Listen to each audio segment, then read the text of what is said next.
Hello बच्चों आज हम लोग क्लास 9 पॉलिटिक्स का चैप्टर नंबर 6 पढ़ेंगे। जो चैप्टर का नाम है आपका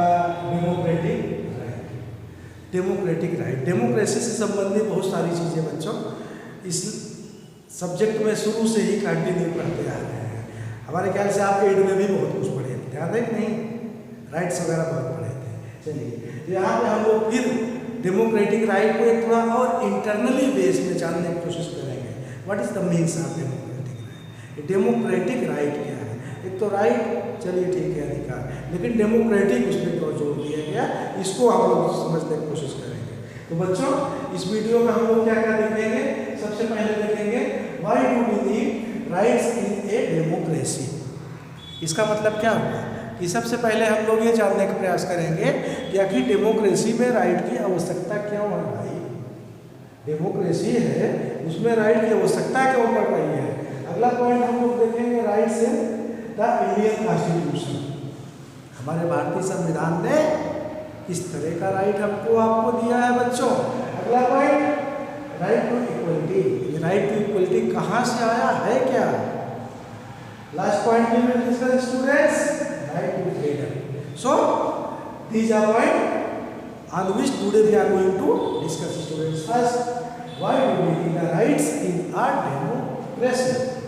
इस डेमोक्रेसी में एक लोकतांत्रिक व्यवस्था में जनता के उस व्यवस्था में जहाँ जनता रिप्रेजेंटेटिव चुनती है, जनता सरकार बनाती है, तो जिस जनता को सरकार बनाने का भी अधिकार मिल गया उसको राइट की आवश्यकता कहाँ से आने लगी। समझ में आ रहा है? नहीं? हाँ आएगा। अरे भाई जो जनता वोट देके सरकार बनाने की हिम्मत रखती है, उसके वोट में इतनी ताकत है कि प्रधानमंत्री को गिरा सकती है, उसको किस राइट की आवश्यकता है। वही तो राइट है मित्रों।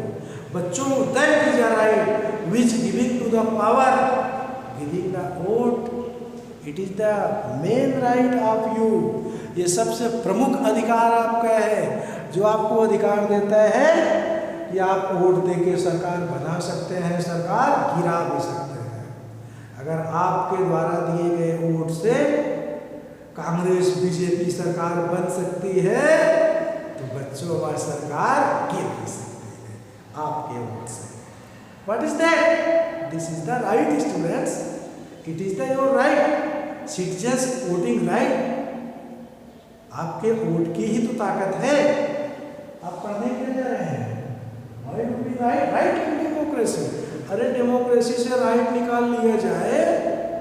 What is the means of democracy? It's to be nothing. Democracy ही खत्म हो जाएगी। आप इसे डेमोक्रेसी कैसे कहेंगे?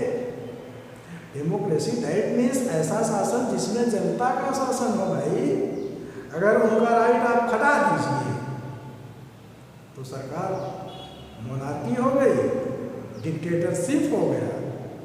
भाई राजतंत्र व्यवस्था राजा का बेटा उसके खानदान के लोग राज करें, जो चाहे सो करें। जनता कहाँ बदल पाएगी? जनता का तो राइट ही नहीं रहता वहाँ पे। आपने अभी देखा था सऊदी अरबिया के बारे में, one man equal to right of to women. ध्यान है बच्चों, 2 वुमेन का अधिकार वहां पे 1 मैन के बराबर था। इक्वलिटी राइट थी। इट्स अदर मैटर बच्चों। तो हम लोग इसमें देखेंगे, समझेंगे राइट्स किस तरह का हम लोग को मिला है डेमोक्रेसी में, कैसे कैसे उसका हम लोग यूज करते हैं, क्या बेनिफिट हम लोग को मिलता है। Next point students, rights in Indian constitution. Indian constitution, Indian constitution ही तो सब कुछ है। अरे इसी इंडियन कॉन्स्टिट्यूशन ने ही तो डेमोक्रेसी दिया है, इसी ने ही तो फार्म ऑफ गवर्नमेंट्स दिया है, इसी कॉन्स्टिट्यूशन ने ही तो आपको राइट टू वोट का अधिकार दिया है। कॉन्स्टिट्यूशन किस तरह का राइट दिया है, so everything we will discuss in this point in this video. हम इस वीडियो में इस पॉइंटों के बारे में चर्चा करेंगे, इस अलग अलग टॉपिक के बारे में चर्चा करेंगे कि क्या क्या हम लोग को इंडियन कॉन्स्टिट्यूशन राइट दिया है, अधिकार दिया है। इस अधिकार के तहत हम लोग क्या क्या कर सकते हैं, क्या प्राप्त कर सकते हैं, क्या नहीं कर सकते हैं। समझ में आ रहा है? Democracy without right no democracy. अगर राइट हट गया तो डेमोक्रेसी खत्म, डेमोक्रेसी नहीं है, डेमोक्रेसी ही नहीं है अगर राइट हट गया तो। क्या आप मानते हैं? ऐसा है? आपके यहाँ की बात है, भारत देश की बात है। आप स्टडी करिए अदर कंट्रियों के, बहुत सारे कंट्री जहाँ पे डेमोक्रेटिक सिस्टम है,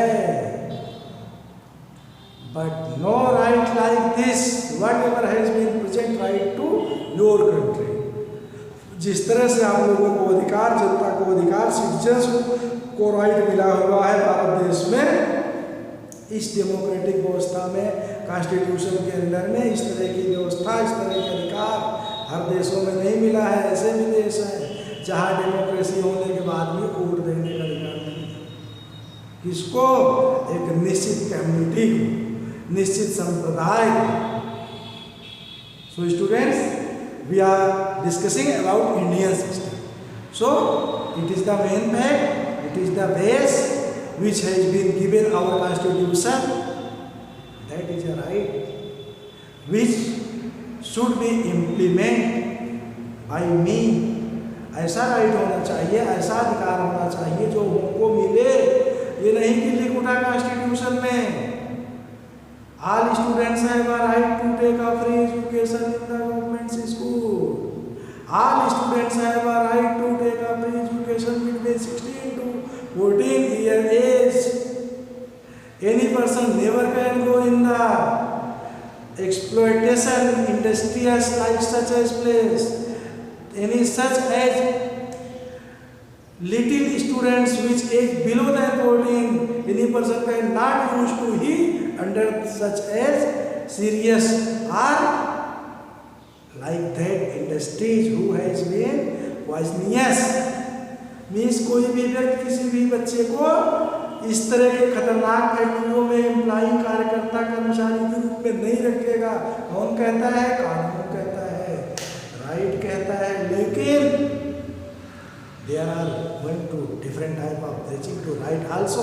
बहुत स्थानों पे राइट ब्रेक भी होता है, टूटता भी है, लेकिन कानून नियम जो है सो स्टूडेंट्स सो है फॉर ऑल ऑफ यू, आप सारे लोगों के लिए, जनता के लिए, ऑल पीपल्स के लिए। So students, other point which we are going to understand, that's a very important point students. हम चर्चा कर रहे हैं rights Indian constitution. Indian constitution में किस तरह का राइट है, किस तरह का अधिकार है, किस तरह का छूट है, किस तरह की फैसिलिटीज मिली है जनता को।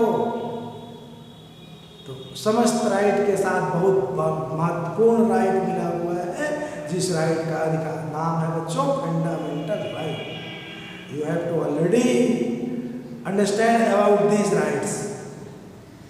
जो बच्चे कंसंट्रेट होके, वॉच होके, बाकी प्लेसों पे भी ढंग से पढ़ते हैं, वॉच करते हुए उनके समझ में आता है बच्चों।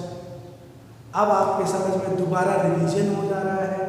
फंडामेंटल राइट क्या था, फंडामेंटल राइट में आपको क्या अधिकार मिलता है, क्यों मिलता है, कैसे उसका आप प्रयोग कर सकते हो। So first fundamental right students, we try to understand that is a right to equality. सबसे पहला अधिकार है व्यक्ति का राइट टू इक्वलिटी, समानता का अधिकार। हर व्यक्ति कानून के नजर में समान है। There is no any difference between any religion to other religion, between any caste to other caste, between one person to other person, between women to man, between PM to common citizens in eye of the law. कानून के नजर में किसी भी व्यक्ति में किसी भी तरह का भेदभाव नहीं किया जा सकता। हर व्यक्ति समान है, हर व्यक्ति को समान अधिकार है। All persons have a right which has been given by the our constitution under democracy और अंडर फंडामेंटल राइट। हर व्यवस्था, हर अधिकार, हर फैसिलिटी जो जनता को मिली है वो हर जनता को मिलेगी। ऐसा नहीं है कि केवल यूपी के लोग वोट करेंगे भाई, और बिहार के लोग तो लोकसभा के चुनाव में वोट नहीं कर सकेंगे, उनको अधिकार ही नहीं मिला है, वो जम्मू कश्मीर के जैसे हो जाएंगे। Students, this is the not fair in our country. All persons have equal right, equal value and equal vote. अगर हर किसी को बराबर वोट देने को, चुनाव लड़ने को, वोट के वैल्यू के समानता का अधिकार है तो है। This has been given our first fundamental right, या आपका पहला फंडामेंटल राइट, मौलिक अधिकार। ये मौलिक अधिकार कहाँ से आया? संविधान बनाते समय संविधान मेकर्स के मन में इस तरह की बातें आई। हुआ कॉन्स्टिट्यूशन मेकर, तो उनको लगा कि पोजीशन क्या है, एजुकेशन का स्तर क्या है, कौन पढ़ रहा है कौन नहीं पढ़ रहा है। आपको मालूम होना चाहिए ब्रिटिश समय में कितने तरह की असमानता हमारे देश में फैली हुई थी। तो उस असमानता को दूर करने के लिए उस समय अगर कानून संविधान बनाया गया तो संविधान बनाने वाले लोगों की जिम्मेदारी तो ऑलरेडी तुरंत बन जाती है भाई, कि संविधान ऐसा हो कि इस तरह की समस्याओं को सॉल्व करें, और अगर ये समस्याएं कंटिन्यू जिंदी जागती बनी रही तो what is means to making a new constitution. तो नए संविधान का मतलब ही खत्म हो जाता है। संविधान में इसीलिए बच्चों इस तरह के अधिकार को डाल दिया गया, इस तरह के राइट को इंक्लूड कर दिया गया। Equality, right of equality, all persons have equal right in every field. Bharat देश के समस्त लोगों को हर तरह से समान अधिकार है। कानून जो अधिकार एक व्यक्ति को दिया है वही अधिकार हर किसी को है। हर व्यक्ति जात के नाम पे, धर्म के नाम पे भेदभाव, discrimination, untouchability has been ban कर दिया गया है इस व्यवस्था के द्वारा, इस सिस्टम के द्वारा बच्चों। So students, it is the first fundamental right. Now we are going to understand second fundamental right, that is a right to freedom. Right to freedom, अरे भाई फ्रीडम मतलब स्वतंत्रता। स्वतंत्रता मतलब किस तरह की स्वतंत्रता? आप स्वतंत्र तो हो, चलिए ठीक है, कानून ने अधिकार आपको दे दिया, आप स्वतंत्र। स्वतंत्र का मतलब क्या है?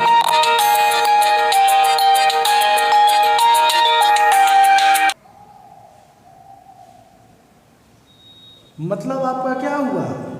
कई तरह की स्वतंत्रताएं हो ना, आपको जिस तरह की स्वतंत्रता की आवश्यकता हो वह आपको मिले। अब आपको थोड़ा जानने की समझना है, ब्रॉड पोजीशन में आप उसको समझेंगे किस तरह की स्वतंत्रता आपको संविधान ने प्रोवाइड किया है बच्चों। इस फंडामेंटल राइट सेकंड में, राइट टू फ्रीडम में 6 विकल्प दिए गए हैं, 6 विकल्प। उस विकल्प में क्या क्या है? सबसे पहले आप देखिए राइट टू एक्सप्रेशन। इस फ्रीडम के स्वतंत्रता में क्या है? एक्सप्रेशन। एक्सप्रेशन मतलब क्या है कि आप अपनी बात को कहीं भी किसी के बीच में कहीं बोल सकते हो। आपका कहीं पे शोषण हो रहा है तो आप बोलिए भाई, आप सरकार के बीच में जाइए, जनता के बीच में जाइए, कानून का बेनिफिट लीजिए, कानून के नज़र में आप अपनी बात को उठाइए कि हमारा यहाँ इस तरह इंसल्ट हो रहा है, हमारे साथ इस तरह का कार्य हो रहा है, what is the use of this? सरकार इस तरह का गलत काम क्यों कर रही है? आपको राइट है, आप जाइए सरकार के खिलाफ प्रदर्शन कर सकते हो। This is the right of freedom. विरोध करने का अधिकार है, सरकार का भी विरोध आप कर सकते हो। और बच्चों उसके साथ साथ आप असेंबली मैनेज कर सकते हो पीसफुल मैनर से। डेमोन्स्ट्रेशन, प्रदर्शन करना होगा ना, असेंबली करिए, विरोधाभास करिए, सरकार का विरोध करिए, किसी शासन प्रशासन का विरोध करिए, बट इन पीसफुल मैनर। क्या है आपका राइट टू फ्रीडम है, आपका right to freedom, right to freedom. इसके साथ साथ बच्चों आप एक स्थान से दूसरे स्थान पर कहीं पर भी आ जा सकते हो। भारत देश में हर भारत का निवासी स्वतंत्र है। One place to other place they can move, they can adjust there any business, any other type of institution. इस तरह का कोई भी सिस्टम इस्टेब्लिश करने के लिए, मैनेज करने के लिए, कंट्रोल करने के लिए, एजुकेशन प्राप्त करने के लिए व्यक्ति स्वतंत्र है। देश के किसी भी स्थान पे आ जाके व्यवसाय, बिजनेस, इंस्टीट्यूशन डाल सकता है। इसके साथ साथ फोर्थ पॉइंट, व्यक्ति जहाँ चाहे वहाँ पे भारत देश में रेजिडेंस बना के रह सकता है, मकान बना के रख सकता है, अपना प्लेस बना सकता है। उसे कोई नहीं कहेगा अरे आप कहाँ यूपी के हो, चले आए हो बॉम्बे में। No, it's never possible. You have a right. You have a right. You can live in any other place also under your country. So students, many rights like that you have to get. Other rights, you can establish business, maintain any other infrastructure, whatever you feel, and some occupation. So many rights have been present under rights to freedom. इस rights to freedom में आपको स्वतंत्रता है एक स्थान से दूसरे स्थान पे जाने की। आपके खिलाफ कोई व्यक्ति को गलत कार्य कर रहा है, आपको कुछ बोल रहा है, आप उसके खिलाफ बोलिए, अपनी बात को एक्सप्रेस करिए। सरकार के खिलाफ आप एक्सप्रेशन करिए, सरकार के खिलाफ पीसफुल मैनर में डेमोन्स्ट्रेशन करिए, धरना प्रदर्शन करिए। You will have to write under second fundamental right। इस फंडामेंटल के राइट की तरह आपको इस तरह की स्वतंत्रता है। You can use this fundamental right related to your personal matter, related to your family matter, related to other things also। So students, it is the second fundamental right। तो आप second fundamental right था बच्चों। इसके बाद बाकी fundamental rights और democratic rights हम लोग फिर डिस्कस करेंगे कहाँ पे, अदर वीडियो में, अगले वीडियो में बच्चों। सो तब तक के लिए बच्चों, thank you very much to all of you.